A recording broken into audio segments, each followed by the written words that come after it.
Video ini hanya untuk mereka yang punya logika. Bagi yang tidak punya logika, skip aja.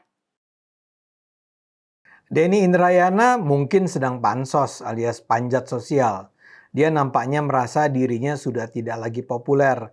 Karena itu dia melakukan segala cara untuk membuat orang mengingatnya kembali. Yang terakhir ini, dia menawarkan hadiah 100 juta rupiah bagi siapapun yang bisa menunjukkan ijazah SMA Gibran. Dia tentu saja serius. Sebelumnya bahkan dikabarkan sebenarnya nilai yang ditawarkan jauh lebih besar. Semula dia menawarkan 1 miliar rupiah buat siapapun yang bisa menunjukkan ijazah SMA Gibran. Tapi kemudian terpaksa dia turunkan karena istrinya bilang angka 1 miliar itu kemahalan. Jadi terpaksalah dia menawarkan 100 juta rupiah. Tapi bukankah 100 juta rupiah itu tetap sangat besar? Tentu saja besar. Tapi yang penting kita semua harus tahu, Gibran memang tidak pernah lulus SMA di Indonesia. Dia tidak punya ijazah SMA karena dia mengikuti proses pendidikan sekolah menengah di luar negeri yang setara dengan SMA di Indonesia. Jadi dia itu menempuh pendidikan menengah di Orchid Park Secondary School di Singapura 2002-2004 yang memungkinkannya langsung mengikuti UTS In Search di Sydney, Australia 2004-2007. Baru setelah itu dia melanjutkan studi dan memperoleh gelar dari Management Development Institute of Singapore yang bekerja sama dengan University of Bradford pada 2007-2010. Pertanyaannya, apakah proses pendidikannya di Singapura dan Sydney itu setara dengan mengikuti SMA di Indonesia? Ya setara. Dan itu ditetapkan melalui surat keterangan penyetaraan yang diterbitkan Kementerian Pendidikan dan Kebudayaan. Ini memang sempat dipersoalkan dan bahkan gugatan hukum oleh sejumlah pihak yang mempersoalkan keabsahan administratif ijazah tersebut. Tapi kementerian konsisten dengan jawabannya, sehingga sebenarnya secara hukum tak ada lagi keraguan tentang jenjang pendidikan sekolah menengah yang pernah diikuti Gibran. Jadi sudah tidak ada lagi keraguan. Tapi ya Denny dengan sepenuhnya sengaja mengangkatnya kembali. Denny sebenarnya pasti sangat tahu bahwa Gibran memang tidak memiliki ijazah. Karena itulah Denny seolah menantang Gibran. Dia bahkan bilang, kalau Gibran tidak bisa menunjukkan ijazahnya, dia harus mengundurkan diri sebagai wapres. Denny nampaknya memang dengan sengaja ingin mengajak masyarakat kembali mempersoalkan Gibran atau bahkan Jokowi. Istilah yang tepat adalah Denny Indrayana memang ingin menghabisi Gibran. Denny ini kan memang tokoh yang anti Jokowi, yang dikenal sebagai orang yang sempat melarikan diri dari Indonesia karena kasus hukum yang menimpanya. Denny sudah cukup lama ditetapkan sebagai tersangka oleh polisi di Indonesia. Dia sempat menjadi wakil Menteri Hukum dan HAM di era Presiden SBY. Namun pada 2015 saat Jokowi sudah setahun menjadi presiden, dia ditetapkan sebagai tersangka kasus dugaan korupsi payment gateway yang merugikan negara sampai 32 miliar rupiah.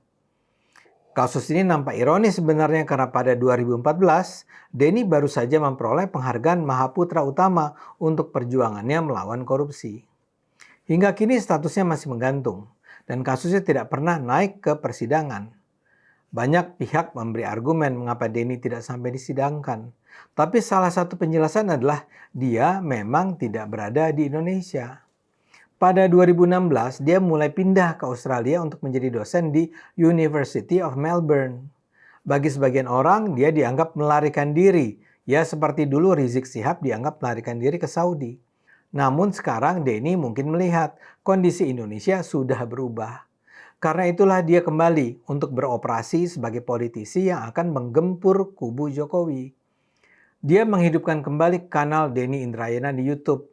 Sekitar 8 bulan yang lalu, kanal ini sebenarnya sempat mati suri. Tapi dalam 2 pekan terakhir, dia meluncurkan video-videonya yang menghantam, terutama Gibran. Dalam 2 pekan terakhir itu, ada 8 video yang bicara soal Gibran. Judul-judulnya dari memecat Gibran 2 episode, sampai menolak Presiden Gibran bin Jokowi, dan juga pengumuman hadiah 100 juta rupiah untuk ijazah SMA Gibran.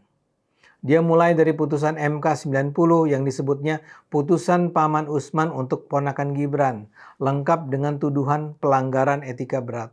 Kemudian soal protokoler duduk wapres yang seharusnya sejajar dengan presiden, bukan di jajaran menteri koordinator. Sampai soal ijazah SMA. Isunya beragam, tapi semuanya berujung pada tuntutan yang sama. Gibran harus mundur. Sebetulnya sebagai seorang yang sangat paham hukum, agak mengherankan bahwa Denny menggunakan jalur media ini. Pemberhentian presiden atau wakil presiden itu bukan urusan opini yang dilempar lewat podcast atau video. Ada jalur konstitusi yang mengatur soal ini secara khusus. Pasal 7A Undang-Undang Dasar 1945 menyebutkan presiden dan wakil presiden bisa diberhentikan dalam masa jabatan kalau terbukti melakukan pengkhianatan terhadap negara, korupsi, penyuapan, tindak pidana berat lainnya, atau perbuatan tercela atau memang sudah tidak lagi memenuhi syarat sebagai presiden dan wakil presiden. Prosesnya juga panjang, bukan proses satu malam. Mulai dari DPR, lanjut ke Mahkamah Konstitusi, baru kemudian ke MPR.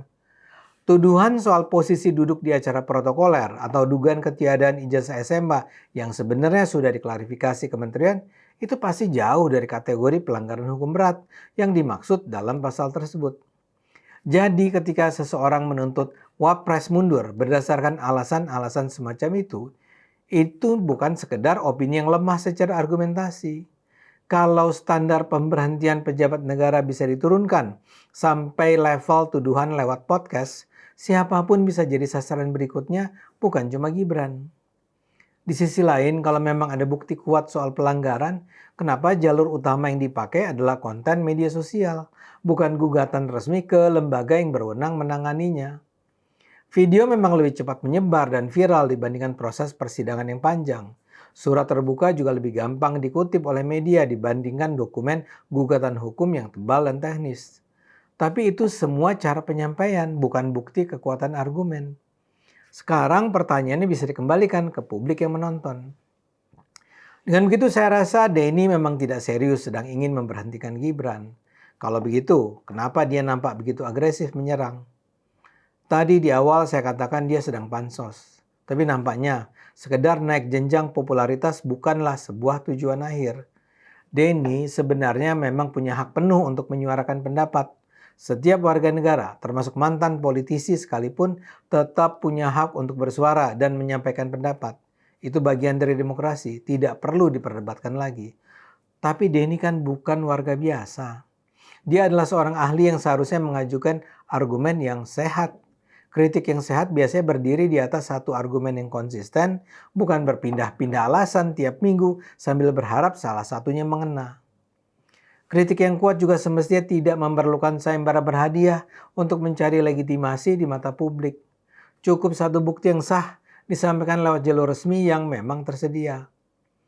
Tapi kalau yang dipakai justru kumpulan tuduhan yang lepas satu sama lain, opini pribadi, dan sedikit dagelan soal uang sayembara, publik yang jeli tentu bisa menilai sendiri ke arah mana semua ini sebenarnya bergerak.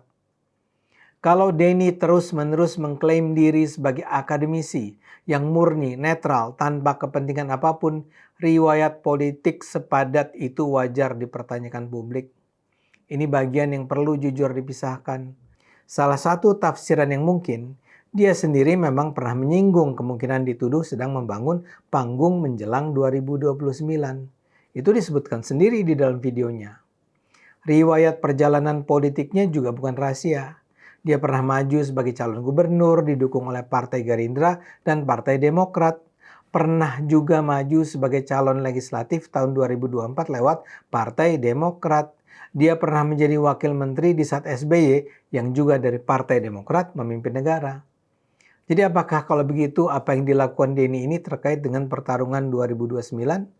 Apakah itu berarti dia akan maju kembali sebagai calon legislatif dari hampir pasti Partai Demokrat? Atau apakah ini berarti bahwa serangannya terhadap Gibran terkait dengan bakal majunya Agus Harimurti Yudhoyono pada 2029? Kita belum bisa menjawabnya sekarang. Tapi disinilah kita berharap tokoh seperti Denny bisa bersikap sebagai sosok intelektual yang lebih matang, bijaksana, dan tetap kritis. Indonesia butuh pencerahan dari tokoh-tokoh sekaliber Denny.